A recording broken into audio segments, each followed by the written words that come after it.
Canales. La tercera la vencida. Ahora sí, ahora sí, ahora sí, el gol de tu vida, Canales.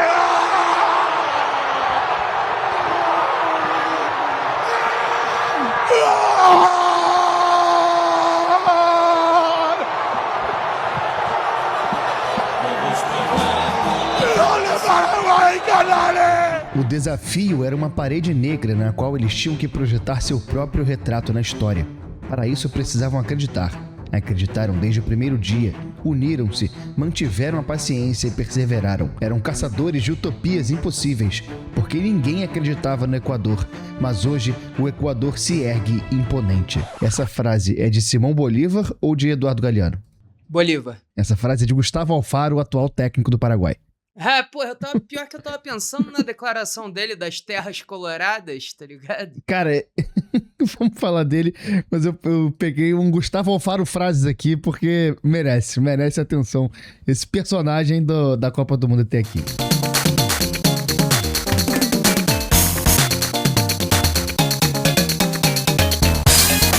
Terça-feira, dia 30 de junho de 2026, estamos no ar com mais um Hype de Copa, podcast diário de Copa do Mundo no YouTube e demais plataformas de podcast. Meu nome é Gustavo Angeléias, eu tô aqui com meu amigo Dani Hype para falar de tudo que aconteceu ontem na Copa do Mundo, de histórico, em que o Brasil avançou na Bacia das Almas, o Paraguai eliminou a Alemanha e a Holanda se ferrou para o Marruecos. Bom dia, Daniel. A gente tem que começar esse dia agradecendo por nós não sermos o economista Joaquim Clemente, o alemão guru da Copa, que previu que o Japão eliminaria o Brasil, que a Holanda seria campeã do mundo e que a Alemanha não teria nenhum trabalho contra o Paraguai. Deve estar com a cabeça inchada, Joaquim Clemente, hoje, né? É o que eu falei aqui, cara. Eu não levo a sério a opinião de economista sobre economia. Se o cara vai falar de futebol, aí sim é que eu vou ignorar. Pelo amor de Deus, Joaquim. Foi de guru pra buiú no mesmo dia. Exatamente. Cara, vamos começar já falando do Brasil, né? Que a gente teve uma classificação que acho que foi mais ou menos do jeito que a gente imaginava, né? Uma classificação, um jogo difícil, só que eu acho que até a dificuldade do jogo não foi do jeito que a gente pensou exatamente, né? A Copa do Mundo, ela surpreende a gente até nisso, porque eu fiquei pensando nisso, assim, eu não imaginava que a gente fosse fazer dois tempos tão diferentes assim. Eu até, contemplava a possibilidade da gente ter dificuldade durante o jogo, mas que fosse uma coisa lá e cá. Eu não imaginava que em um tempo inteiro o Japão causasse tanta dificuldade ao Brasil, ao mesmo tempo que num outro tempo o Brasil jogasse tão bem e amassasse tanto assim o Japão como foi ontem, né? É engraçado, né? Porque eu acho que os 15 primeiros minutos de jogo, o Brasil tava muito bem no jogo. E aí foi justamente a parada para hidratação que deu uma calmada no jogo e colocou o jogo muito a favor da seleção japonesa. Aí eles encontram o gol numa falha nossa, né? Numa saída de bola errada nossa, em que o Danilo, lateral, é o principal culpado. O jogador carrega sozinho, ninguém faz a carga nele. Casimiro já tinha tomado o amarelo antes, ele chuta no cantinho, não dava pro Alisson. Ou será que dava? Né? Porque aí entra um pouco a questão do que a gente fala aqui, que para ser campeão do mundo, seu goleiro tem que fazer milagre, irmão. Entendeu? Era uma defesa impossível, mas eu já vi goleiros fazerem defesas impossíveis na Copa do Mundo. Eu passo um paninho só porque ela deu uma leve desviada no pé do Martinelli e aí alterou ainda mais a rota dela, ela ficou mais longe ainda. Mas eu concordo contigo, acho que é um pensamento válido pra gente ter, mas... Enfim, eu vi, pra mim, eu vi nesse momento o gol do De Bruyne pela Bélgica, assim, eu vi exatamente um lance de erro, assim, a gente correndo atrás, sem fazer falta, o zagueiro que não dá combate, eu vi a merda acontecer. Exatamente, e aí depois que eles fazem o gol, a gente sentiu, né? O Brasil sentiu muito bem o gol. E aquele papo que a gente teve, né, do mental, a gente, se é uma seleção com mais... sede de sangue do outro lado, podia partir pra cima e acabar com a gente, né? Pois é, e eles estavam fechadinhos, né? E eu acho que eles não conseguiram encaixar muito esse contra-ataque que estava armado, porque eu acho que os nossos zagueiros e o Douglas fizeram uma partida excelente. E aí realmente coibiram esses avanços japoneses. Mas o Japão fez o gol, se trancou e foi um adversário chato pra cacete Chatíssimo. de enfrentar, né? É. Muito difícil de enfrentar. E aí, Gustavo, acho que vamos falar sobre o segundo tempo, sobre o sentimento e tal, mas a gente tem que falar sobre o Carlo Ancelotti, né? Pô, como é bom tá desse lado do pacto pela primeira Sim. vez na vida, sabe? Assim, parece que o cara tem o cu virado pra lua. Tudo que ele faz, você acha que vai dar errado e dá certo, entendeu? Todo mundo criticou deixar o Casemiro. Aí o Casemiro vai lá e faz o gol. Todo mundo criticou a substituição do Cunha pelo Martinelli. O Martinelli vai lá e salva a gente com aquele gol salvador no último segundo. Pô, o Carleto acerta quando erra, parece, né, cara? É um negócio meio predestinado, assim. Eu acho que tem um quê de mística aí, que ele já tá até se aproveitando disso, mas eu acho que a gente não pode cair no erro de achar que o que deu errado não deu errado, né? Só porque depois passou a dar certo. Acho que o Casemiro é um exemplo disso, assim. É fato que o segundo tempo foi muito melhor, é fato que ele fez o gol, é fato que ele foi parte dessa engrenagem que deu certo no segundo tempo, mas o primeiro tempo dele é um primeiro tempo tenebroso, assim, um primeiro tempo de pensar em tirar ele na parada pro intervalo, e não só dele, assim, muita coisa deu errado. O Paquetá também foi muito mal, acho que sentindo, inclusive... Paquetá fez o pior jogo dele nessa Copa, eu acho. Né? Com certeza. Muito abaixo. Provavelmente o último, né? Porque parece que ele tá lesionado. Não sei se ele volta. O Danilo, lateral, foi muito mal também. E no segundo tempo ele voltou a funcionar. Mas acho que é isso, assim. O Casemiro, pra mim, continua como essa lacuna do time, assim. E a questão agora é que eu acho que não dá tempo mais de mudar. Eu acho que ele já é o cara que tá ali, só que eu acho que isso é arriscado, e acho que foi extremamente arriscado deixar o Casemiro no segundo tempo, só que aquela parada, às vezes você corre riscos e funciona. O Martinelli entrar, eu não sou dos que critica mais o Martinelli. Eu acho ele um bom jogador, e acho ele um bom jogador contextual, assim.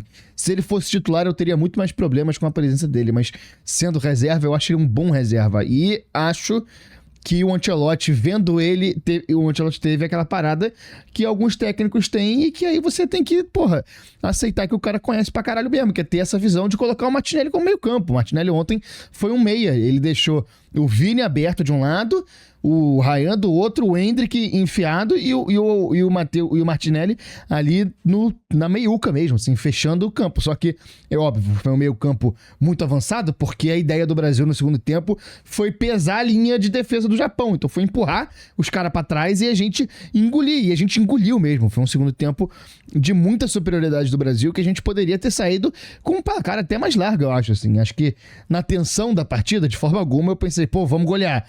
Meu desespero era primeiro vamos empatar, depois vamos virar.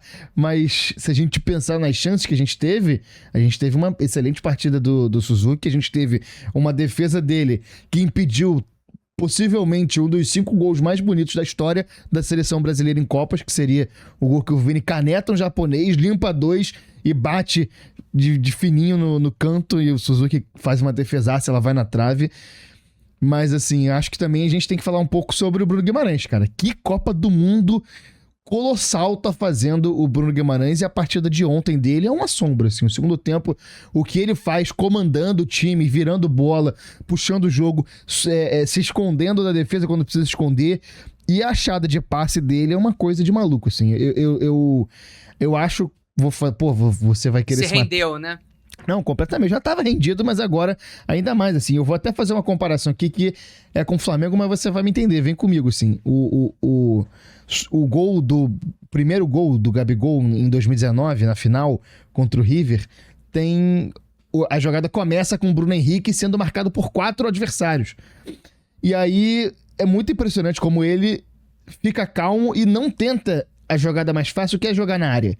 E, inclusive, o Riquelme elogiou isso. O Riquelme falou, cara, E aí a gente tá falando aqui de um dos maiores gênios que já jogou esse esporte, que é o Riquelme. Ele falou, cara, eu teria jogado essa bola na área, eu não teria feito o que o Bruno Henrique fez. E eu acho que esse lance do Bruno Guimarães tem um quê disso, assim. Ele evita jogada fácil, ele evita chutar de qualquer jeito, ele evita passar a bola de qualquer jeito pro Matheus Cunha, pro Martinelli. Ele espera o momento certo de agir, e o momento certo de agir, ele coloca a bola pro Martinelli no momento que ele tem o mais espaço pra dominar e bater rápido. E aí eu acho que é isso que tá a genialidade desse lance, assim, de esperar o momento exato e não se precipitar, cara. Isso é coisa que só os caras realmente muito fodas conseguem fazer, e o Bruno Guimarães tá se tornando nisso, assim. Eu acho que quem tá levando essa seleção nas costas é o Bruno e o Vini. Eles estão, assim, cara, muito bem nessa Copa. Dá pra confiar demais no que esses caras estão... No que tem preparado pra esses caras na Copa. Em termos de fazer o diferente, eu concordo contigo. Acho que o Matheus Cunha tem jogado muito bem também. Muito Ontem, bem talvez também. tenha estado um pouco abaixo em relação à partida contra a Escócia, mas se movimenta muito. E jogo cria, difícil ajuda também o pra time. posição dele pra caralho. Exatamente. Agora, eu queria voltar atrás em alguns assuntos aqui que você tocou. O Casemiro, pô, você acha que tá tarde pra tirar ele do time? Eu só acho que ele não vai ser tirado do time, ponto. E ontem foi um atestado e meio que um cala-boca do Ancelotti pra cima de quem tá falando isso, né? De ter mantido ele, tendo feito um jogo abaixo da crítica, amarelado, o Ancelotti meio que virou pra todo mundo e falou, cara, esse é o meu camisa 5. Entendeu? Então tô nem aí, porque vocês vão falar, eu vou com ele até o fim. No final, quando ele estiver morto, vai entrar o Fabinho pra jogar. Ponto final. Sobre o Danilo, que pra mim, acho que até abaixo do Casemiro ontem, principalmente no primeiro tempo, pra mim a questão aí, o problema não é do Danilo. Pra mim o problema é convocatório. A convocação foi mal feita. Porque, pô, cara, assim, com todo respeito, como é que o cara que não é titular do Flamengo tá jogando na seleção brasileira? E no Flamengo ele não joga de lateral, né? Se fosse de zagueiro, até dava pra entender.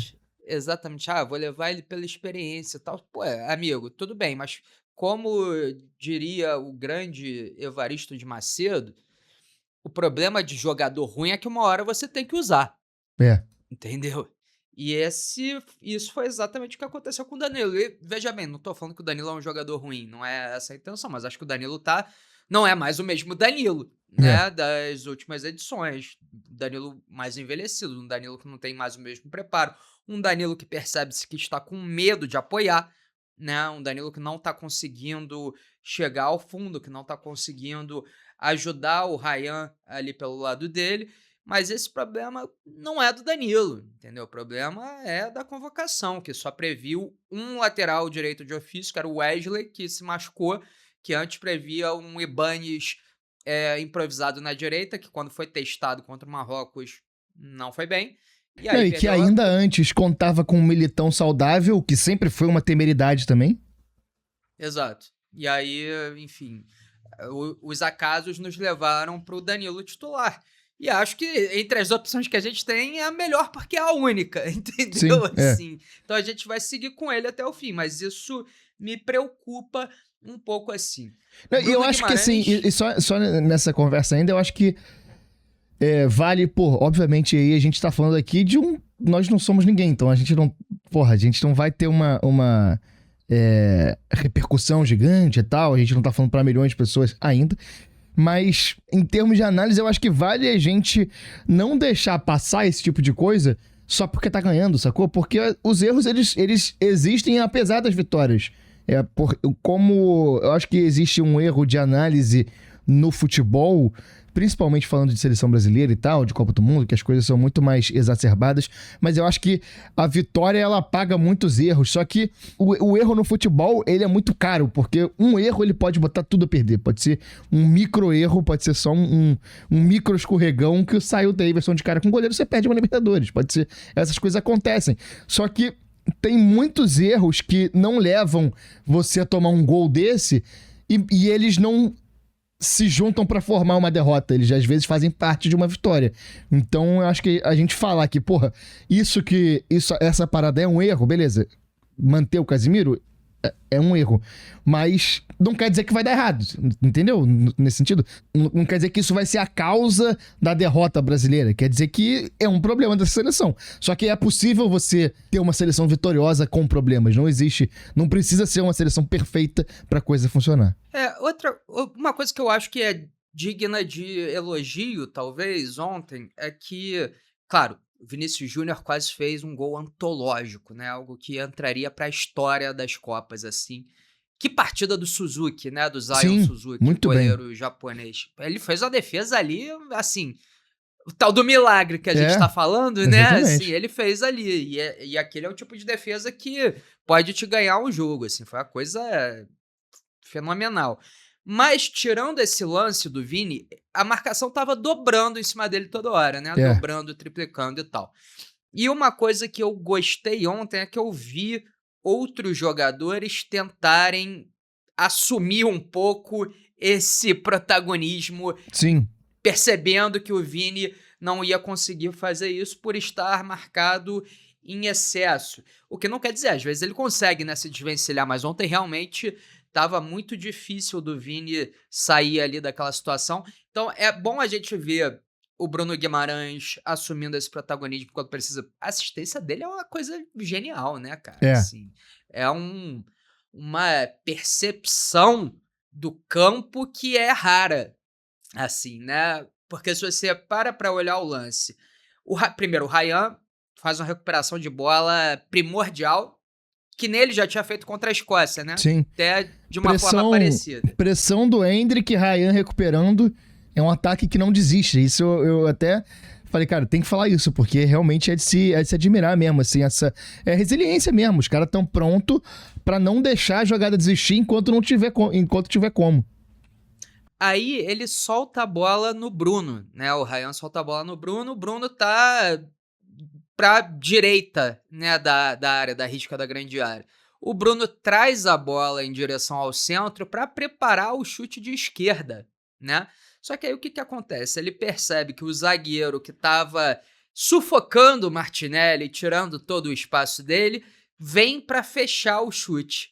E ao invés dele chutar, ele dá no Martinelli, que também, vou te falar, não são todos os jogadores que recebem aquela bola ali vindo do banco de reserva no último lance do jogo, que a bola não bate no pé, o pé vira a perna de pau e a bola vai lá pra casa do cacete, ou então que vê o goleiro crescendo e não chuta em cima do goleiro. A gente vai falar muito do Bruno Guimarães, mas que mérito do Martinelli também. Sim, demais. Que presença de espírito de colocar essa bola pra dentro, entendeu? Muita velocidade então, de raciocínio, né? Pra dominar, olhar o canto, escolher e bater ali, porque realmente é muito complicado, cara, muito difícil. Exatamente. A gente fica aqui criticando, que parece às vezes que a tática do Ancelotti é balona al Vini, né? Assim, tipo... Só que ontem a seleção buscou mais alternativas, assim, quando percebeu que o Vini não estava dando conta de se desvencilhar da marcação. Mais uma vez, eu quero parar aqui um tempo do nosso podcast para enaltecer o melhor jogador do Brasil nessa Copa do Mundo, que não é o Vini Júnior, e sim o Douglas Santos. O que Douglas Santos tá jogando, meu amigo, é brincadeira, porra. Ninguém desce pelo lado do Douglas Santos. Não sei se vocês pararam pra perceber isso, assim. Mas até a partida contra o Marrocos, que a gente tomou um sufoco do cacete, o Hakimi não se criou no lado dele, não. Douglas Santos, todo jogo que tem, ele é corretíssimo, pô. Ele é o lateral esquerdo que anota 7,5, 8 todo jogo. Isso não existe no futebol, não, gente. É muito difícil de você encontrar um lateral com essa regularidade. Defensivamente, ele tá indo muito bem mesmo, assim, muito impressionante. Cara, eu acho que também vale a gente ressaltar aqui que o Ender, que jogou 45 minutos, né? Essa substituição no intervalo foi um momento ali, eu acho que o Ancelotti... Loucura, né? O Ancelotti, ele ainda tá falando com sotaque, ele não entende exatamente o que é o Brasil, o que é a América do Sul, mas de realismo fantástico, eu acho que ele já tá bastante 100%. localizado. Porque Gabriel Garcia Marques, total. essa substituição é uma loucura, mano. É uma loucura. Loucura. Tipo assim, ele botar ele trocar o Paquetá pelo Endrick e meter esse 4-2-4 mesmo, sem vergonha. Tipo assim, não sem vergonha, o 4-2-4, assim, sem vergonha de jogar essa parada que tá todo mundo temendo, sabe? E botar o Endrick, que, porra, é a segurança que o Ancelotti demonstrava ter com o Endrick, a impressão que sempre passou era que, cara, ele é meio pavio solto, é complicado. E aí, nesse jogo, com essa tensão, ele bota o moleque numa posição com meio campo, com 2 caras, um amarelado. Todo mundo olhou ali e falou, cara, vai dar merda, né? Vai dar merda. Mas, assim, foi um jogo bem melhor do Brasil no segundo tempo. E eu gostei do Endrick. Acho que ele não foi aquele Endrick que a gente espera que ele seja, não foi genial, não fez, mas assim, batalhou muito, marcou pra caralho, porra, se movimentou, ajudou, e ele é muito impressionante, cara, ele tá numa outra rotação, ele vê as coisas acontecerem antes dos adversários. Tem um lance solto que eu fiquei muito impressionado ontem, que ele consegue pular segundos antes do zagueiro que tá marcando ele percebe a jogada muito antes de quem tá marcando ele, assim, é uma visão de jogo, uma visão de ataque, de posicionamento, de tempo de bola que é muito impressionante, cara, é muito potencial que esse moleque tem pra ajudar a gente e eu tô ansioso, e o Ancelotti botar ele um tempo inteiro pra jogar é uma sinalização de que, ó, talvez vocês, opinião pública, estavam achando que eu ia botar menos ele do que de fato eu vou botar. Pra mim é uma sinalização de, ó, ele vai ter tempo, ele vai jogar. Eu confio nele, sacou? O que você fala da substituição do Endrick, né, pelo Paquetá, eu mando um áudio pra você quando isso acontece, né, tanto da manutenção do Casemiro quanto da entrada do Endrick, eu mando o áudio dizendo, cara, o Brasil vai tomar 3-0 se continuar assim, porque a gente perdeu o meio de campo. E nos 3 primeiros minutos do segundo tempo, parecia que eu tava certo. Pois aí depois encaixou, porque eu acho que o Carleto realmente percebeu, cara, o Japão vai dar a bola pra gente o jogo inteiro. Eu não preciso ter mais um cara marcando muito no meio de campo, eu preciso ter alguém pra conseguir ocupar mais esse espaço lá na frente e tentar quebrar essa linha de 5, né, de marcação japonesa, que era o que estava acontecendo, e ele foi muito bem nessa leitura. A verdade é que colocar o Endrick no lugar do Paquetá foi uma leitura acertadíssima do Ancelotti dentro da partida. Eu acho até que vai um pouco naquele papo que a gente já teve aqui sobre o técnico entender mais que a gente e tal, porque eu acho que assim, a grande lacuna de entendimento pra mim, eu acho que de fato faz diferença, é que a gente vê as coisas de maneira muito linear, saca? O futebol, ele é um leque de coisas, é multifatorial, as coisas estão acontecendo todas ao mesmo tempo ali, e eu acho que a gente, quando vai analisar, jornalista, opinião pública, torcedor até, a gente olha as coisas de maneira muito linear, tipo assim, vai entrar o Endrick no Paquetá, vai acontecer isso, só que às vezes não, tipo, porque na verdade, o objetivo do Ancelotti não era necessariamente ter esse 4-2-4. O objetivo era empurrar o Japão pra trás por causa do jogo que eles estavam fazendo. E isso realmente na hora eu não percebi, sacou? Só que aí que eu acho que a gente tem que entender pra analisar a parada, principalmente na hora. Assim, depois, agora com calma, a gente consegue falar de todos os aspectos e tal, mas você vai o comentarista na hora pra falar, é uma profissão difícil pra caralho. O Ancelotti foi muito bem nesse feeling de achar, pô, o Japão não vai vir, porque eles realmente não vieram, né? Pois é, não vieram mesmo, inclusive isso eu achei um pouco decepcionante por parte da seleção japonesa. O Brasil faz o gol com o Casemiro, né? Aliás, Gabriel Magalhães, a gente não falou dele também, partidaça. Né? Nossa Senhora. Pô, além de ser uma partidaça, iluminado, né? Assim, ele desafogou a gente no momento que a gente mais precisava, no momento em que a bola não estava entrando dentro da zaga japonesa, que o Suzuki estava saído em todas as bolas, ele encontrou ali, foi um passe, né? Ele colocou a bola com a mão na cabeça do Casemiro. Valeu, Gabriel, por conta disso. Até esqueci o que eu ia falar. Fui na direção do Gabriel, esqueci o que eu ia falar. Eu ia sugerir algo, na verdade. Ia sugerir da gente dar notas aos jogadores do Brasil pela partida que eles fizeram ontem. Tá bom, eu não sou muito fã de nota não, mas simbora. Então não vamos dar. Não, eu não sou fã da minha capacidade de dar nota. Eu acho que eu sou muito, muito incoerente pra isso. Mas vamos lá. O Alisson. 6, né? Alisson, pô, pra mim, A nota dele é 5,5 por eu querer acreditar no realismo fantástico. Tá bom. Danilo. Cara, o Danilo é um primeiro tempo 3 e um segundo tempo 6,5. Acho que 4,5 no geral. Vou acompanhar, acho até que 6,5 você tá sendo generoso com o Danilo, mas eu vou acompanhar. Marquinhos, vi pouco dele, assim. Acho que 6,5 também, um pouquinho acima da média. Eu vou de 6,5 também. Magalhães, pra mim, já sobe um pouco. Magalhães, pra mim, é 7,5. Pra mim, Magalhães chega no 8, assim, acho que fez uma partidaça. Douglas Santos, 7. Sempre 7. Douglas Santos é o lateral 7,5 pra mim, sempre. Começou com Casimiro. Cara, Casimiro, pra mim, o primeiro tempo dele é 2 pra mim, cara. Primeiro tempo, desastre. E acho um segundo tempo, excluindo o gol, nota 6,5, mas com gol 7,5 pra 8. Acho que no total fica pra mim 7, vai. 5,5, 7? Achei até que você foi demais. 6.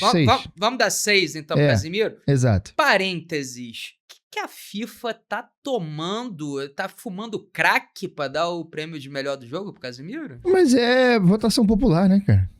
Não, mas que loucura. Loucura. Mas quem é o povo que votou nele? Porque não foi Eu não o sou nosso. povo dessa parte. Com certeza, não é o nosso. Paquetá, nota 3 pra mim. 3, assim, pra não dar 0, eu acho. Eu acho que é muito ruim, assim, Paquetá. Eu acho que ele sentiu... Pra mim, assim, no primeiro lance de jogo ele sente uma coxa, e aí eu acho que ele passa o primeiro tempo inteiro tentando compensar essa dor, tanto que ele sai lesionado na outra coxa, né? Então, eu acho que provavelmente ele não tava inteiro, mas foi desastroso, assim, muito mal, muito mal. Digo mais, talvez essa lesão aí faça bem pra seleção brasileira, viu? É. Igual a do Rafinha. Talvez mesmo. Vai ter que entrar o Danilo, não vai ter jeito. Não sei se o Ancelotti vai de cara com o 4-2-4 dele, não. Não, acho que entra o Danilo. Bruno Guimarães, cara, pra mim, no primeiro tempo achei ele sumido, mas no segundo tempo ele decide. Ele decide, joga bem. Pra mim é nota 8,5. Eu vou até... Dou nota 9 pro Bruno ontem. Ryan, primeiro tempo, apagadíssimo, né? Assim, eu achei apagado. Eu achei apagado e eu tava pensando assim, cara, ele tá entrando muito, ele tava muito perto da área, afunilando, e a ponta direita tava sendo ocupada pelo Danilo. Isso no segundo tempo corrigiu. O Ryan passou a abrir mais e o Danilo ficou muito mais como um apoio ali. Então acho que por isso que eles melhoraram muito. Acho que pro Ryan eu vou dar uma nota 7,5. Pra mim é 7, mas pode ser 7,5. Matheus Cunha ontem apagado, né, cara? Acho que ele não foi tão bem assim. 6,5? 6,5. 6,5 tá bom. O Vini, cara, ontem foi muito bem marcado, né? Só que é muito impressionante como é que ele não desiste. Ele vai... Toda bola ele vai tentar fazer alguma coisa, ele vai tentar tirar leite de pedra, vai tentar driblar, vai tentar partir pra cima. Por pouco ele não faz esse gol. Eu tô até agora boquiaberto, assim, cara. Minha reação... É por isso que eu não faço react, eu não gosto de fazer react de jogo, porque, cara, esse gol, eu perdi a linha, soltei a franga, como diria o outro. Nota 7 pro Vini, eu acho. Tô contigo, acompanho você. Da galera que entrou, Fabinho e Danilo sem nota, né? Entraram aos 90. Sem nota. Hendrick, cara, nota 7 pra mim também. Também, concordo. Nota 7 ali, fez o que precisou, não foi brilhante, mas ajudou o time. E Martinelli, nota 8? Nota 8. Estão dadas as notas. Quer dar nota pro Ancelotti? Tem que ser 9,5 a nota do Ancelotti ontem. 9. Tem que ser um negócio assim. É isso. Muito bem o Ancelotti também. Estão dadas as notas agora do Hype de Copa. Daqui a pouco a gente fala do Japão, a gente vai no Momento Casablanca, a gente fala deles. Vamos passar agora pro outro jogo da rodada. O jogo seguinte da rodada, né? Alemanha e Paraguai.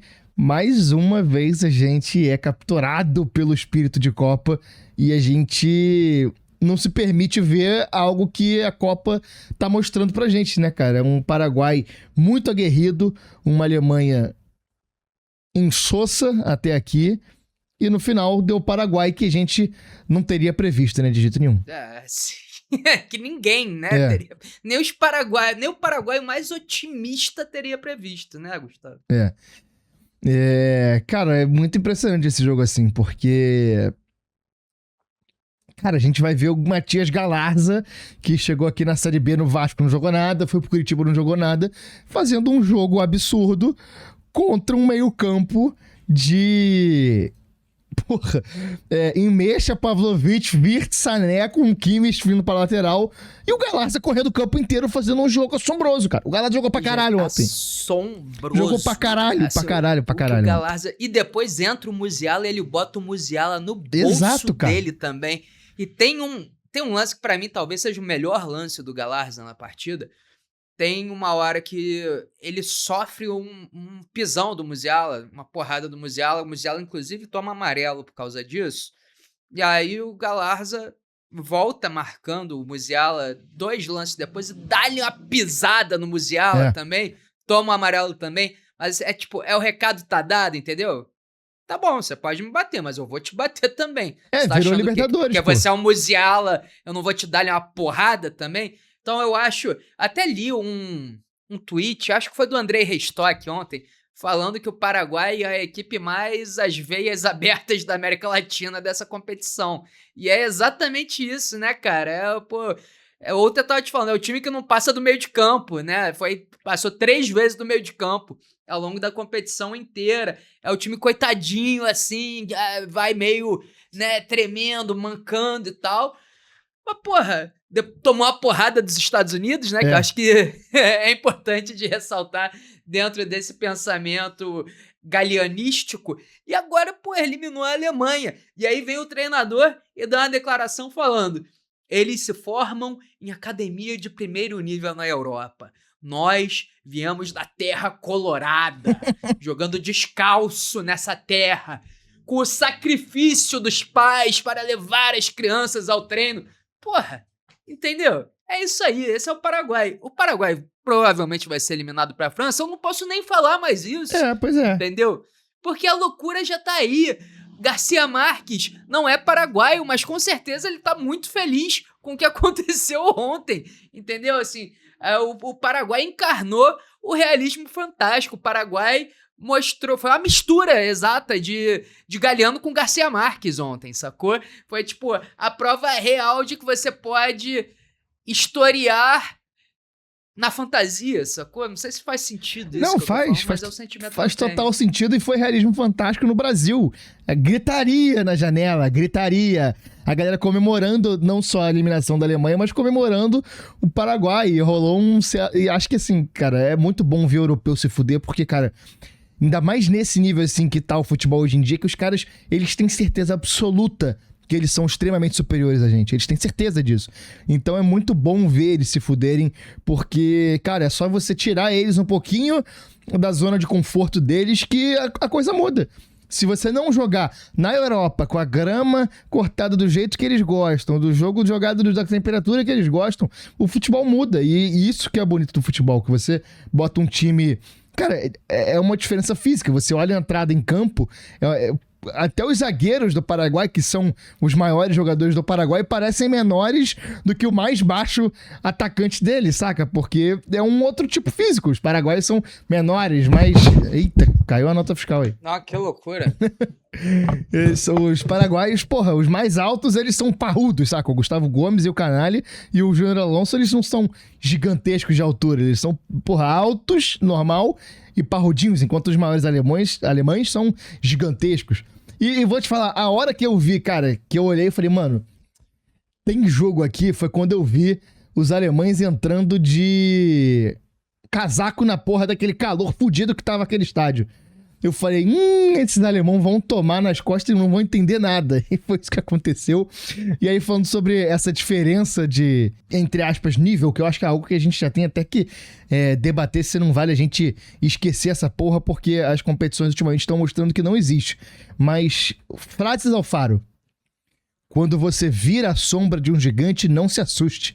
Olhe para onde está o sol, pois pode ser a sombra projetada por um anão. Isso aí, né? Que loucura. É a frase digna dos caras que a gente tava citando aí, né? Quer mais uma? Ele tem uma ótima aqui. Quero, por favor. Tem um site disso? Frases de Gustavo Alfaro? Uma matéria da TIC falando das frases dele, mas é antiga, ele tem várias outras que já entraram pro panteão. Aí a outra que eu peguei aqui é: Quando uma vaca avança, eles colocam uma cerca elétrica ao redor dela para que não coma a aveia. Isso diz, você não pode ir mais longe do que isso. É a mesma coisa aqui, onde colocam a cerca. Se vocês preferirem limites, se vocês permitirem limites, eu irei até onde vocês permitirem. Se os árbitros aplicassem as regras, não apenas em relação aos protestos, mas também às faltas na área e outras coisas, eles nos educariam. Então é um cara que quer educação de árbitro. É isso, fantástico. Só lembrando para respaldar seu dado de que quando a gente tira os europeus um pouquinho da zona de conforto, eles costumam peidar. De todas as Copas disputadas fora do continente europeu, eles só venceram 2, né? Espanha, 2010, né, que foi campeã na África do Sul, e a Alemanha, em 2014, disputando aqui no Brasil.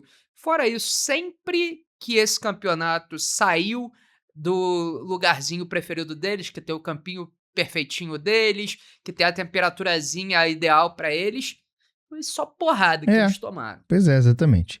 Passando agora para outra partida dos 16 avos que tivemos ontem, Holanda e Marrocos. Cara, esse eu não vou mentir para você, eu sucumbi. Apaguei no sofá, só acordei na hora dos pênaltis. Não, eu vi até o fim esse jogo, foi um bom jogo. Não, jogo excelente, muito bom mesmo, mas eu estava exausto. E assim, acho que o resultado fez justiça ao que Marrocos jogou. E vou te falar uma coisa, a atuação do goleiro Verbruggen da Holanda na partida de ontem foi uma das grandes atuações individuais de um goleiro que eu já vi na história das Copas, assim. Inclusive, na disputa de pênaltis, tem um pênalti que ele pega, a bola bate nele e ele acaba colocando ela pra dentro com o calcanhar. Isso foi pra mim uma das injustiças mais duras da história do futebol por tudo que ele fez durante a partida. Inclusive, ele tinha pego o pênalti já, se não me engano, ou foi pra fora, não lembro. Mas o Verbruggen, cara, tem um lance na prorrogação já, que o camisa 9 de Marrocos corta pra dentro e o Verbruggen faz uma defesa que lembrou a do Dibu Martínez na final da última edição. E foram várias, assim. E o resultado fez jus ao Marrocos, né, cara? Porque o Marrocos foi muito superior à Holanda durante a partida. Assim, as grandes chances do jogo foram marroquinas. Não sei quantas bolas na trave, não sei quantas mil defesas do Verbruggen, algumas com um grau de dificuldade gigantesco. E foi a Holanda que abriu o placar, né, cara? Assim, até num gol meio achado, assim, que o Weghorst desvia, o Summerville ganha na corrida e a bola fica pro Gakpo, que inclusive tinha saído, né, da seleção porque perdeu o filho, né, na barriga da mulher dele, e aí fez esse gol. Foi um momento muito emotivo também, né, assim, para todo mundo que estava ali. E aí o Marrocos consegue buscar o empate. E a verdade é que esse time do Marrocos aí, a gente não tá colocando tanta moral nele, assim, mas esse time do Marrocos é candidato ao título, cara. É mesmo. Esse time do Marrocos é candidato ao título. Eliminando a previsão de Joaquim Clemente, né? Que tinha dito que a Holanda se sagraria campeã esse ano. E aí eu acho que esse jogo até tem um pouco menos dessa questão que a gente falou de diferença de nível e tal, porque o Marrocos é um time muito bom mesmo e que tem melhorado, assim. O pouco que eu vi dessa partida ontem deu pra ver que é um time que joga ali, porra, de frente, olha de frente pra qualquer time nessa Copa do Mundo, assim. Vai perder, vai ganhar, mas vai jogar bola.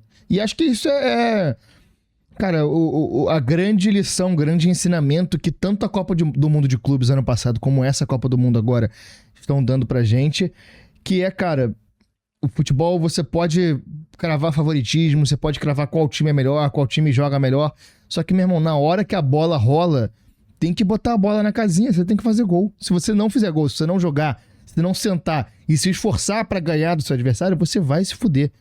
Não pode... Você tem que respeitar todo o jogo como se fosse contra o Real Madrid ou contra a seleção brasileira. Porque todo jogo pode te morder na bunda se você não respeitar ele. Eu acho que dessa Holanda... Inclusive, já vamos passar aqui para momento Casablanca. A gente vai invertendo a ordem aqui para despedir dessa Holanda.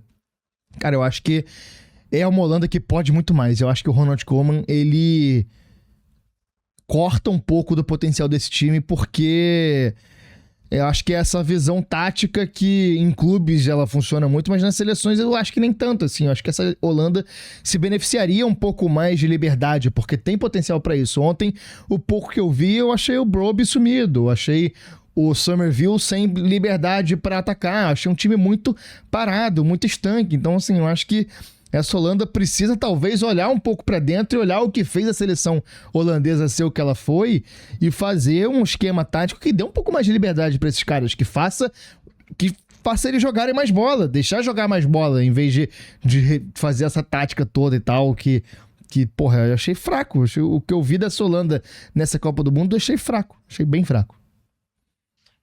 Uma grande partida contra a Suécia, né? Mas realmente... E assim, você fala do Koeman, que não é tido como um grande treinador mesmo, né? Só que eu acho que ao longo da competição ele foi acertando a escalação. Você pode comentar sobre a formação, né? Sobre a liberdade individual para os jogadores e tal. Mas eu acho que ele foi encontrando o time ao longo da competição. Então começa com o Malen como centroavante, Dá né? espaço pro Brobbey depois. Isso, pra mim o Malen não é titular nem no meu time da pelada, assim, com todo respeito ao Daniel Malen. E aí depois ele joga o Malen pra direita, tira o Summerville do time pra colocar o Brobbey, né? Dá certo o Brobbey, só que aí ele percebe que o Malen também não dá, que o Summerville é mais jogador que ele, né? Mais rápido, mais pimpão com a bola no pé. E ontem o Malen não entra, né? O Malen realmente fica no banco o jogo inteiro. E eu acho que o Koeman estava perto do time ideal, pelo menos no papel, assim, né? Com as peças que ele tinha à disposição.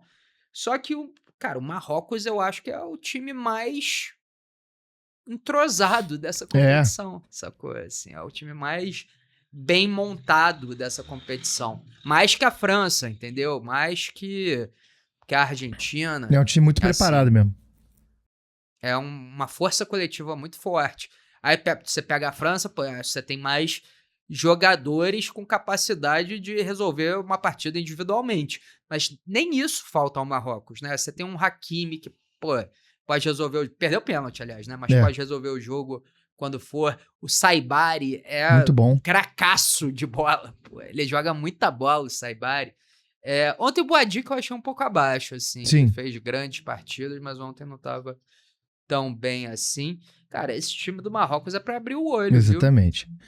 Vamos agora se despedir da Alemanha. E aí, cara, é aquela parada, né? A Alemanha chega com o respeito que eles merecem, ou mereciam, talvez. Mas agora que a gente tem a imagem inteira, completa, do que foi essa Alemanha... E foi uma Alemanha abaixo, né? É uma Alemanha que goleia um estreante, goleia Curaçao, que é um time fraco. Faz um jogo pior do que a Costa do Marfim durante grande parte do tempo e ganha no final. Perde para o Equador e empata com o Paraguai. É um time muito abaixo, um time que não aconteceu essa Alemanha também, né? Meu amigo, a Alemanha tá aí diante de uma macumba fortíssima, né? A quizumba aprontada por todos os brasileiros depois daquele 7-1. Vão ser 7 Copas aí da Alemanha se frustrando por conta do que eles fizeram com a gente. Desde o título, aquela tarde em Belo Horizonte. Desde o título, eles não jogam uma partida de oitavas de final de Copa do Mundo, pô. Exatamente, é isso. E do jeito que brasileiro é bom de praga, isso aí tem potencial para durar pelo menos para cada gol que a gente tomou naquele 7-1, sacou? Então foram o quê? 3 edições? Agora 4 com essa? Não, 3. Foi 18, 22 e 26. Pois é. Até 2060 aí, 2050, Alemanha, acho que vai ser complicado pra vocês, viu? E aí eu acho que é isso, assim, é uma Alemanha com muito talento individual, mas que não se achou em campo, assim, não aconteceu. O Musiala chegou quebrado, beleza, mas não jogou. O Havertz fez seus gols, mas ainda é o Havertz. O Sané não aconteceu. O Wirtz não aconteceu. O Undav, que todo mundo tava com a expectativa de jogar bem ontem, entrou finalmente de titular e não jogou bem. Sucumbiu a defesa paraguaia. A defesa alemã também com muitas falhas, muitas lacunas. Não me furta pensar que essa é a pior seleção alemã dos últimos tempos mesmo, assim, também, né? Em termos de peças, assim. Tem o Musiala, que é um cracaço de bola, Mas tirando ele, assim, o Havertz não é esse cracaço de bola, né? Com certeza. Sané foi uma loucura do Nagelsmann. Inclusive, os alemães queriam matar ele por causa disso. O que se tira de positivo, eu acho que é o Unimecha. Eu ia falar um Undav, mas o Undav é muito mais aquele tipo de personagem, né, carismático que surge ao longo da competição e que não necessariamente... Pô, ontem, por exemplo, ele foi titular e ele nada foi a mesma coisa, né? Eu acho que o Unimecha se consolida nessa Copa como um jogador de primeira prateleira da Europa, né? E provavelmente vai parar em um dos clubes dessa prateleira agora. Mas de resto, cara, tem o Nathaniel Brown também, que fez uma boa Copa, lateral esquerdo da Alemanha. Mas tirando isso, é uma Alemanha pobre, um Neuer em decadência, né? Assim, a gente não falou do gol do Jonathan Tah, Gustavo. O que você achou? Foi falta? Pá, mano, o goleiro é intocável, né, cara? Esse lance tu não pode impedir o goleiro de passar. Dentro da pequena área... Eu concordo, mas eu fiquei com medo de não dar. Eu também. Fiquei cagado. Fiquei com medo de não dar. E o Klopp deu uma declaração depois dizendo que se aquilo é falta, então o Arsenal não foi campeão inglês. Talvez. E eu concordo, exatamente. Entendeu? Porra, a sua estratégia ofensiva é você cercar o goleiro adversário na pequena área enquanto você tem um escanteio para impedir que ele vá ter a bola. E a regra permite isso, pra mim isso é uma loucura. Entendeu? Assim. Pois é, exatamente. E aí agora vamos também nos despedir do Japão, né, cara? Que acho que a gente aqui no podcast falou muito desse time, a gente apostou como uma surpresa, mas dá pra dizer que não foi, né? Eu acho que até eu coloco na casa um pouco... Flertou, né? Flertou com ser uma surpresa. Eu coloco com uma decepçãozinha, assim, porque acho que empatou com a Holanda, e aí foi um bom jogo. Aí, passeou contra a Tunísia, que foi um time muito fraco, e contra uma fraca Suécia aceitou o empate. E contra o Brasil teve o segundo tempo que a gente viu, né? Apesar de um primeiro tempo bom, foi um primeiro tempo que um time melhor aproveitaria mais chances, assim. É um time que viu o Brasil cambaleando e não partiu pra cima pra nocautear. Então eu acho que eu me despeço com uma certa decepção desse Japão. Uma seleção japonesa que perdeu muitos nomes importantes também, né? A gente precisa exatamente. ressaltar isso. Só que eu acho que chegou num momento ali em que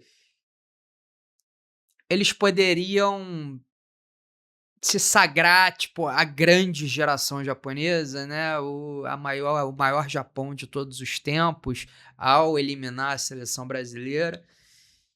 E aí teve um negócio que transcende o futebol, assim, na verdade, né? Tem uma questão de acho que eles respeitaram demais a seleção brasileira. Essa que é a verdade. E aí, meu amigo, você não pode respeitar tanto assim a seleção brasileira, que justamente ela é a seleção brasileira, né? Pois e fica isso, porque com certeza, no papel, esse é o maior time que o Japão já produziu, né? Sim. A começar pelo gol.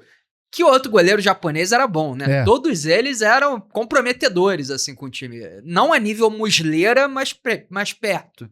E o Suzuki é um goleiraço. O Suzuki, inclusive, acho que garantiu passagem para um time maior que o Parma quando terminar a competição. Só que o Japão não teve esse brio, né, cara? Porque se o Japão passa do Brasil, o Japão é a grande surpresa da Copa. Exatamente. E ficou perto ali justamente porque não teve mais fome de ser esse Japão, né?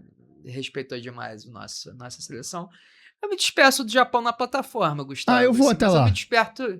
Mas eu me despeço mais do Japão hipotético, eu acho, do que do Japão real. Pela ideia que a gente se apaixonou desse Japão do que pelo que, de fato, esse romance foi. Personalidade do dia, pra mim, são as frases de Gustavo Alfaro. Não tem muito como fugir. Não, isso é forte mesmo, hein? E acho que pode ser isso, ou pode ser a substituição de Ancelotti, né? Também é forte, né? Também temos o goleiro Gil. Gustavo, Caraca. temos Matias Galarza. Nossa, também, é verdade. É fortíssimo. Pode ser o Galarza. Ele merece. Hoje tá difícil. Mas, Pô, mas os personagens serem as terras coloradas é muito forte também. Verdade, as terras coloradas da América Latina. Com as frases. Representa todas as frases, né?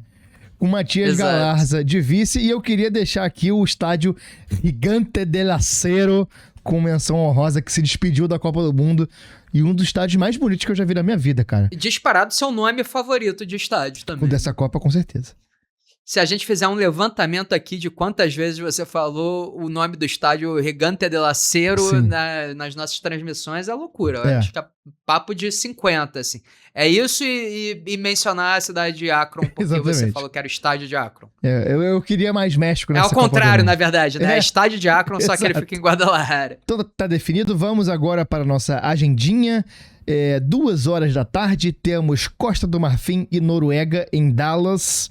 Talvez. Quem você prefere pegar aí, Gustavo? Caraca, mano, eu tava pensando isso ontem, eu não sei, mano. Não sei de verdade. Eu acho que é Costa do Marfim só pra não pegar o Haaland, que eu não quero pagar pra ver. Mas acho dois times equivalentemente bons. O que eu acho é que a Noruega tem um jogo aéreo muito forte pro qual a gente não tá preparado. E acho também que eles vão dar a bola pra gente, né? A Noruega jogando. E acho que isso é ruim pra gente também, como a gente viu contra o Japão. E a Costa do Marfim acho que vai tentar jogar de igual pra igual com a gente. E aí acho que nosso time é melhor que o deles, assim, individualmente. Então eu prefiro a Costa do Marfim. Perfeitamente. Às 6h da tarde, em Nova Jersey, jogam França e Suécia. Eu acho que essa talvez seja a maior surra dessa fase, tá? Vai depender muito se a Suécia vai conseguir fazer o que ela vai se propor a fazer, que com certeza vai ser estacionar um ônibus na frente do gol ali e rezar pra bola não entrar, né? Paraguai ontem, por exemplo, conseguiu fazer isso, né? Mas as terras suecas são coloradas? Não são. Não são coloradas, é verdade. Eu acho que... Assim, acabou a discussão, é isso. Vai ser a maior porrada desses 16 anos. Às 10h da noite, temos México e Equador no Azteca, na Cidade do México. Esse jogo eu tô animadíssimo pra ver esse jogo. Muito animado, cara. Eu acho que vai ser um jogaço. Que horas que é? 10h da noite. Vamos ver aí. Esse eu não sei, cara... Não sei o que esperar desse jogo. Acho que vai ser jogo jogado. Quer dizer, acho que tem a possibilidade de ser aquele jogo truncadíssimo, né? Que ninguém quer arriscar. Mas acho que, assim, é o tipo de jogo que um gol abre tudo e a coisa começa a andar pra ficar um jogo extremamente emocionante. Mesmo que seja truncado, não vai ser um jogo, como os argentinos e uruguaios gostam de dizer, né? Não vai ser um jogo pecho frio, exato. Tá ligado? Vai ser um jogo aguerrido de ambas as equipes. Falamos ontem que o México passa, né? Nas nossas previsões. Veremos. Vamos ver. Embora o trem parta todos os dias, às vezes é preciso ter vontade de embarcar. Já dizia Gustavo Alfaro.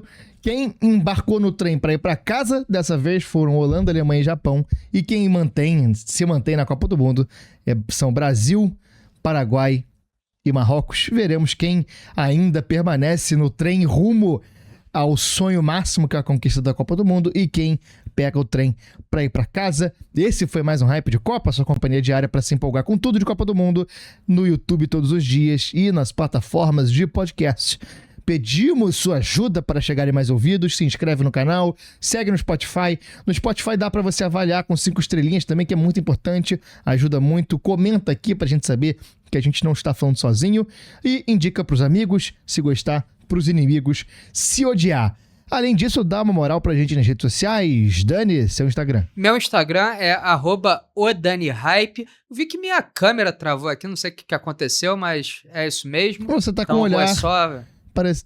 Agora voltou. Perdido? Voltei agora. Você tava com um olhar suspeito, olhando pra mim como se eu estivesse escondendo alguma coisa. Bom, meu olhar sempre é suspeito, né? Então não tem muito o que fazer a respeito disso. Voltando, meu Instagram, @odanihype, me sigam por lá, estamos chegando aos 80 mil agora. Eu queria aproveitar, em especial, a agradecer as pessoas que têm comentado no nosso podcast aqui no Spotify. Então, abraços especiais ao Daniel, ao Felipe e à Bruna, que comentaram recentemente nos últimos episódios. Pessoal, é muito importante pra gente e... eu sempre entro pra ver como que estão as coisas no podcast. E sempre que tem um comentário de vocês, Eu me sinto muito feliz e tenho certeza que o Gustavo também. Sim. Então, representa muito pra gente. Estamos começando essa empreitada. Resolvemos começar na Copa do Mundo, né? Talvez não tenha sido a melhor estratégia. Talvez a gente devesse ter começado antes para ir tentando aumentar o público aos poucos. Mas, Gustavo, acho também que talvez esse seja um podcast que a gente queira manter após a Copa, né? De alguma outra forma, em alguma outra medida, né? Com outra frequência e com outros temas, não sei. Isso está a ser conversado ainda. Mas, falei pra cacete. Só queria agradecer a vocês por comentar, gente. Obrigado. @o Dani Hype. Eu estou como @Gangeleias, Gangleas. E a gente se encontra amanhã. Valeu, um grande abraço. Valeu. Lembrando, esse podcast aqui comemora, celebra a vitória do Paraguai, está ansioso por México e Equador, porém vivemos sob o lema América Latina menos Argentina. Sim, exatamente. Valeu! Valeu.